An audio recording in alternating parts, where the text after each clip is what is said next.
this team that the Golden State Warriors have, this is going to be the biggest challenge of Steve Kerr's coaching career.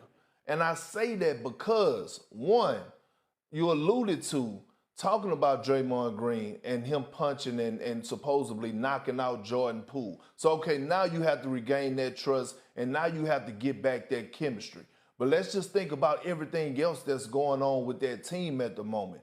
You got Clay, who's still trying to find himself and get back to the Clay of old, who we seen flashes, but it haven't been consistent, right? And his minutes been down. Now all of a sudden you have Jordan Poole and Andrew Wiggins, guys that played a huge role as far as them winning the championship last year. One could say that Andrew Wiggins was the second best player to Steph Curry in the NBA Finals, the way that he was locking up Jason Tatum and producing on the offensive end.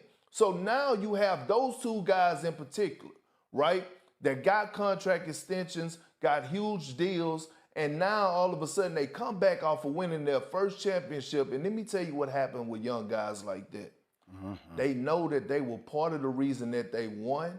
And so when you get back in the locker room, you have to get them back to the roots of actually embracing and being that same player that they was last year, because now they actually want a bigger role. Now you think about the others on the squad, Jonathan Kuminga, James Wiseman, Moses Moody, right? You think about those young three guys and how now all of a sudden Steve Kerr got us to start, putting those guys into the rotation a little bit, because all three of those guys were lottery picks. Now all of a sudden you need to see the development. You need to see what you're going to get out of those guys. You need to start putting them into in-game situations where they're in the game, late in the fourth quarter. Jay, it's only one basketball.